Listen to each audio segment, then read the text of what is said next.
Odell Beckham Jr. back here on the Rich Eisen Show. How are you, Odell? Good. How are you guys doing? I am doing fine. I don't think you're targeted enough, Odell. I don't think you're targeted nearly enough. What do you say to something like that? Yeah, that's your opinion. Okay. Everybody's entitled to their opinion, you know. We're just working, man. We're just all getting on the same page, but you know we're got 5 more games left. Just get better every day, man, and try and win the rest. No, I know that. I know something like that comes across as me trying to stir something up for you and with you and your offensive coordinator and quarterback. I'm just wondering, how vocal are you, I guess, about wanting the football and saying that and expressing that in a manner that you're comfortable with? You know, Coach and I talk.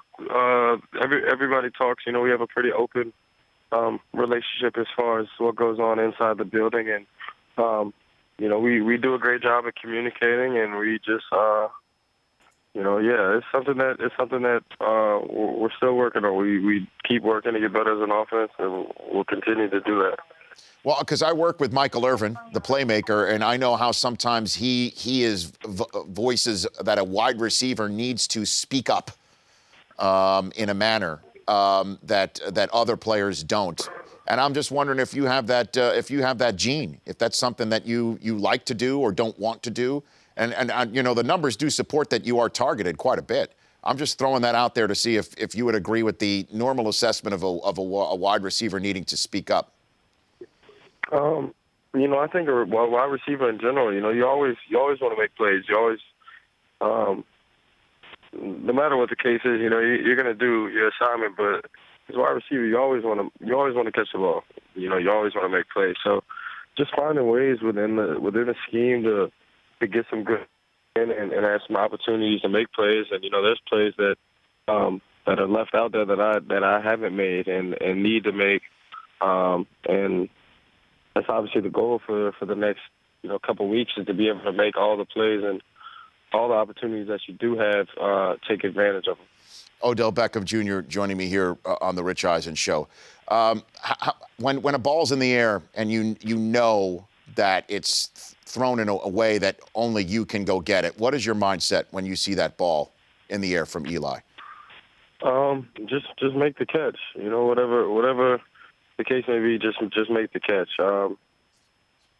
Yeah, that's all that really goes through my mind. You know, it's just, and sometimes you'll get messed up, and it just seems like it, you know, especially on the deep ball, you know, it feels like the ball is in the air forever. It just feels as if, you know, it can never come down fast enough. You want to catch it and run, and you know, those are some difficult balls. They're not 100% throws. They're not the highest percentage throws, but those are the plays that definitely need to be made.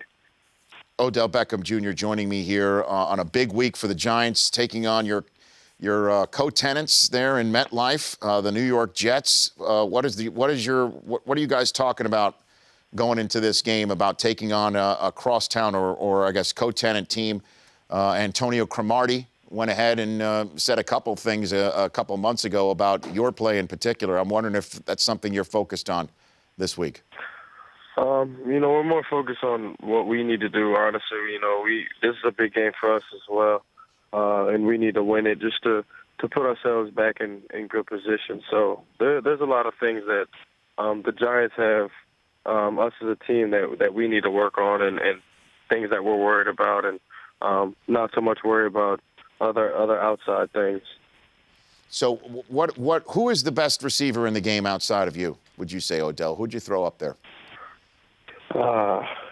It's so hard to pick a receiver. You know, there's so many different receivers. I feel as if Antonio, Julio, I mean, those are guys who, AJ Green, like that. It's just tough. You know, those are some of the guys who I see right now who are just,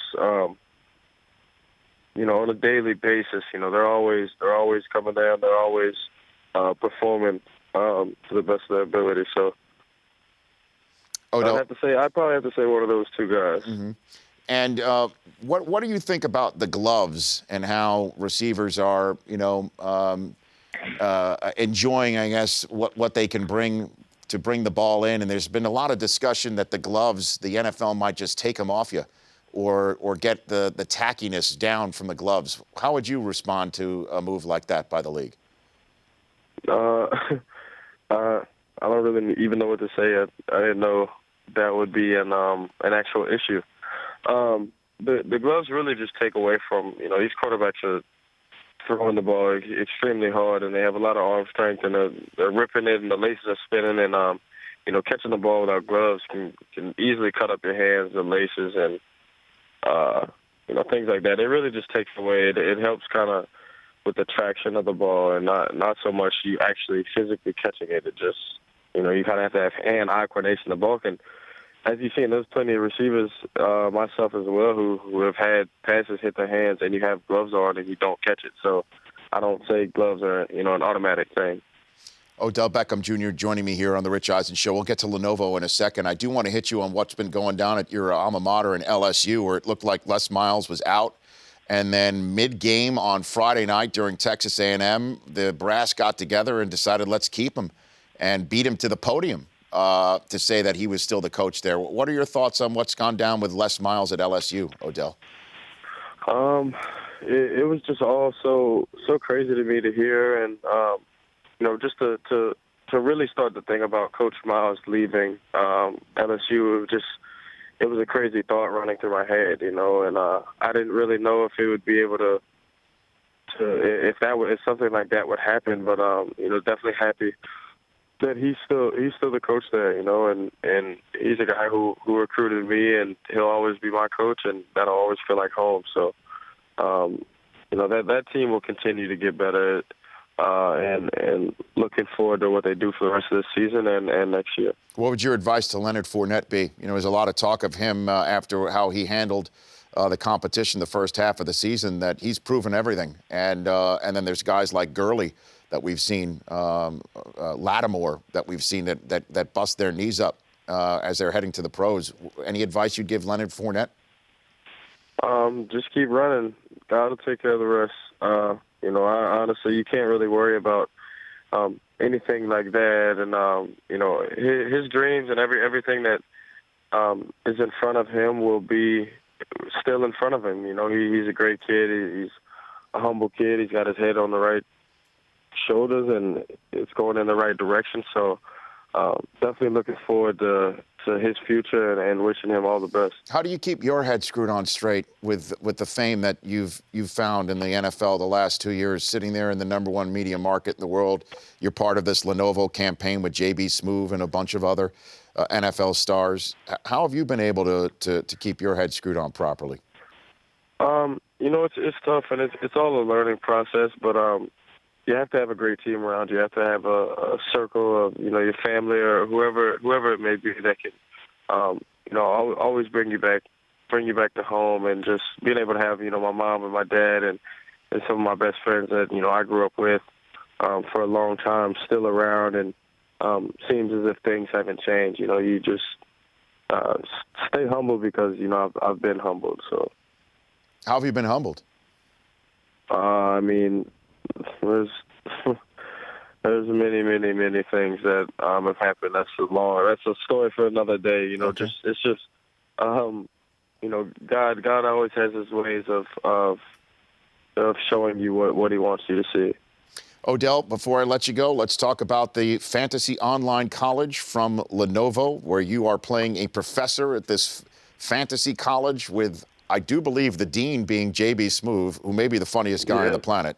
How was that? It was actually a lot of fun. I've seen J.B. Smoove's work before this, and being able to meet him and work with him. It was very difficult for me to remember, certain things for the commercial or trying to keep a straight face with him being there and doing what he does. It was almost impossible, actually, but I definitely had a lot of fun on the shoot, and being able to be there with Decker and some of these other guys. I think we all had a lot of fun. Yeah, you can check out these videos at lenovo.com/NFL. Odell, thanks for calling back in to the show. I really love watching you play. It has nothing to do with the fact that I take you in fantasy every single year, but it really is just fun watching you play and how you go about your business.